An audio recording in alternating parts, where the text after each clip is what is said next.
Առաջիկա մեր քաղաքական առանցքային օրակարգը չի կարող լինել այլ բան, քան պատերազմի եռագլուխ կուսակցությանը բառից բուն իմաստով ունեզրկելը։ Սրանք պետք է հացին կակա ասեն, որ մտքներով չանցնի այլևս ընտրակաշարք բաժանել։ Սա է քաղաքական օրակարգը եւ այս առումով հեղափոխությունը այլևս չի կարող լինել թավշյա։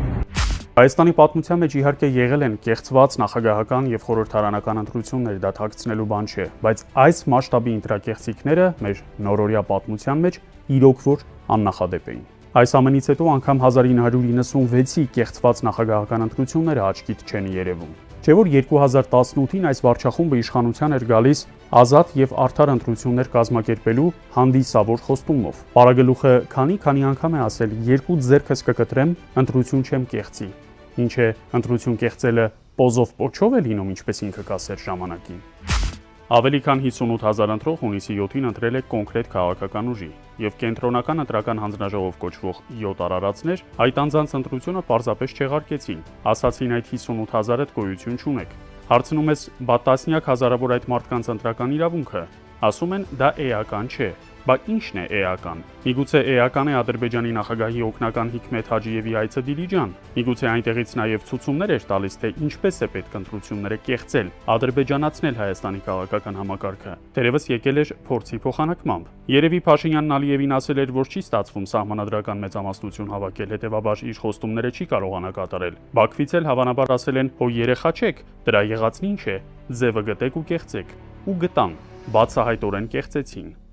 2017-18, անգամ 2021 թվականի ընտրություններից խայտառակ նահանջ էր սա։ ԿԸՀ-ի կողմից արդյունքների կեղծումն ուղղակի անցնում է բոլոր հնարավոր սահմանները։ Ի վերջո մեր ժողովուրդը, որպես բարուն, լավին, զարգացմանը հավատացող ժողովուրդ, մտածել է, որ եթե գնում է ընտրությունների, իսկ ընտրությանը գրեթե 1.5 միլիոն մարդ է մասնակցել, ակնկալիք ունի, որ իր ընտրությամբ երկրի ճակատագիրն է որոշում, ի վերջո իշխանություն ձևավորում։ Դա խելամիտ ակնկալիք է եղել մանավանդ մի երկրում, որը հայտարարել է, թե պետք է գնա ժողովրդավարական ճանապարհով։ Կենտրոնական ընտրական հանձնաժողովն իր որոշմամբ մեզ 30 տարով հետ գցեց, եւ եթե սահմանադրական դատարանն էլ այս որոշումը չփոխի, մենք հայտնվելու ենք 90-ականների արատավոր բարքերի մեջ որպես նոր զրոյական կետ, երբ ասում էին ընդդիմությունը 100% ձայն էլ հավաքի, մեկ է իշխանություն չենք տալու։ Եվ այսօր տասնյակ հազարավոր ընդդիմադիր քաղաքացիներ կամուկացի մեջ են, ասում են, բա հիմա ինչ պիտի անենք, չէ՞ որ ընդդիմությունը մեզ ասում էր գնացեք ընտրության, ամեն ինչ լավ է լինելու։ Մեր ձեռքից հիմա կենտրոնական ընտրական հանձնաժողովը փորձում է խլել ընդդիմադիր 5 մանդատ, որը ըստ քվեարկության արդյունքների օրինական պետք է պատկաներ Բարգավաճ Հայաստան կուսակցությանը եւ ամբողջ ընդդիմությանը եւ ամբողջ ժողովրդին։ Դուք պետք է հասկանաք, որ հիմա այդ 7 անդամները գլուխը կախ ընդունելով, որ իրանցից յուրաքանչյուրը սխալ է, մասնավոր խոսակցությունների մասին մենք ուրիշ բան չենք կարող անենք, գնացեք դիմեք սահմանադրական դատարան։ Ես կարծում եմ, որ մենք բոլորս մեր իրավունքին պետք է կարողանանք տեր կանգնենք։ Սահմանադրական դատարանի շուրջը սրանից 10 անգամ շատ մարդ պետք է հավաքվի ու տուն չպետք է գնանք, մինչև Բարգավաճ Հայաստանի մանդատները չվերականգնվեն։ Խելամտության կանխավարկածով այս ընտրության արդյունքը այսպիսին չպիտի լիներ։ Փաշինյանի 49.7%-ն էլ չպետք է լիներ։ Նրա իրական ընտրական կշիռը 30-ից 40%-ի շրջակայքում է տատանվում։ Դա մենք տեսել ենք օրինակ Երևանում, որտեղ ընտրակեղծիքների ազդեցությունը համեմատաբար ավելի փոքր է եղել։ Երևանի տարբեր վարչական շրջաններում Փաշինյանի հավաքած ձայները տատանվում են 35-ից 46%-ի միջակայքում, եւ դա է իրական պատկերը, ըստ որում առանձին վարչական շրջաններում, օրինակ Երևանիում, ուղղորդված քվեարկություններ են եղել։ Նրա համար մինչև 46% ապահովելով, բայց այն վարչական շրջաններում, որտեղ ուղղորդումը, վարչական ճնշումը ավելի թույլ է եղել, օրինակ Արաբկիրում, Կենտրոնում, Դավթաշենում, Ավանում, ոչ միտեղ ԿՊ-ն 40%-ը չի գերազանցել։ Նրա այս իրական քաղաքական կշիռը բնականաբար սահմանադրական մեծամասնություն որևէ կերպ չի ենթադրում։ Սահմանադրությունը բոլոր դեպքերում, նույնիսկ այս ցցուն ընտրակեղծիքներից հետո Փաշինյանը չի կարողանա փոխել։ Գործող սահմանադրությունը պահանջում է, որ ազգային ժողովը սահմանադրության նոր նախագիծը դնի հանրաքվեի։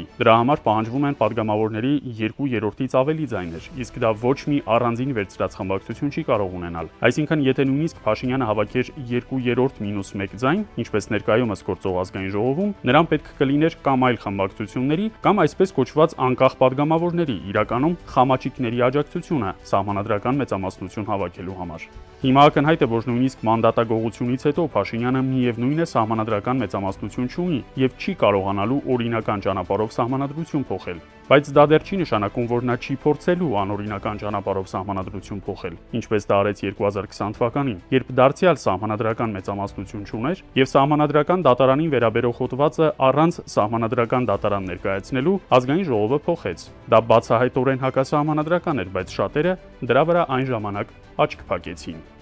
Այս 5 կեղծված մանդատի հարցը ես համարում եմ շատ էական հարց, որտեղ իրականում լուծվելու է այս հարցը։ Նիկոլ Փաշինյանը լկտիանալու է, իր անձնիշխանությունը ավելի լկտիա դարձնելու, ավելի ամենաթափանց, թե այնուամենայնիվ կստեղծվեն ինչ-որ զսպիչ մեխանիզմներ իդեմս պարլամենտական ընդդիմությանը։